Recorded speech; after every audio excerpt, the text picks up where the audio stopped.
বিশ্বাস করো জীবনে এখন খুব খারাপ একটা পরিস্থিতিতে আছি। আমি তোমাদের কাছে হাত জোড় করে অনুরোধ করছি তোমরা এই ভিডিওটাকে মীরদের কাছে পৌঁছে দাও। কেন বলো তো না, আমি জীবনে না অনেক বই লিখেছি, অনেক কিছু করেছি। সেটা তোমরা আমার প্রোফাইলে গেলে দেখতে পাবে। তোমার শুধু এইটুকু বলি, তোমাদের এই ছোট ভাইটাকে একটু হেল্প করো, আমাকে একটু মীরদার কাছে পৌঁছে দাও।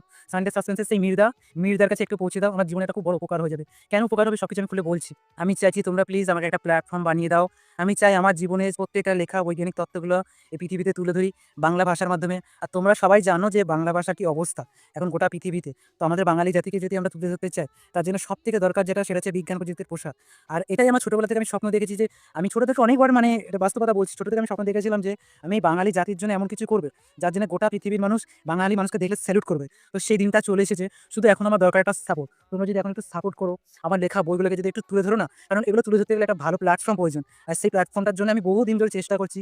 আর মীরদা পারবে। পশ্চিমবঙ্গের মধ্যে সবাই জানে যে মীরদার কণ্ঠস্বর খুব সুন্দর। মীরদা যদি আমার প্রত্যেকটা বৈজ্ঞানিক তত্ত্বগুলোকে পড়ে পড়ে যদি গোটা বাংলার মধ্যে ছড়িয়ে দেয় না, তাহলে দেখবে প্রত্যেকটা বাঙালি ভাই বোন বুঝতে পারবে যে হ্যাঁ, এই বইগুলোর আসল মানে কি, এই বইগুলো কেন আমাদের জানা উচিত। তাই বলছি, আমার লেখা বইগুলোকে একটু স্বীকৃতি দাও। আমার নাম অরবিন্দ মণ্ডল, 23 বছরের যুবক আমি। প্লিজ আমার এতদিনের পরিশ্রমটা বৃথা হতে যেতে দিও না। তোমাদের ঘরের ভাই আমি, একটু তোমাদের ঘরের ছেলে হিসেবে একটু সাপোর্ট করো।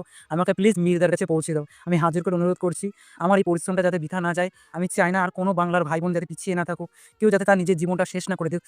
তার জীবনে অনেক কিছু তো সে করেছে, কিন্তু সে তুলে ধরতে পারছে না। শুধুমাত্র সে একটা ভালো প্ল্যাটফর্ম পাচ্ছে না। তাই বলছি, এই ধরনের কষ্টগুলো যাতে আর পৃথিবীতে না হয়, তাই বলছি একটু তোমরা সাপোর্ট করো আর আমাকে একটু তুলে ধরো।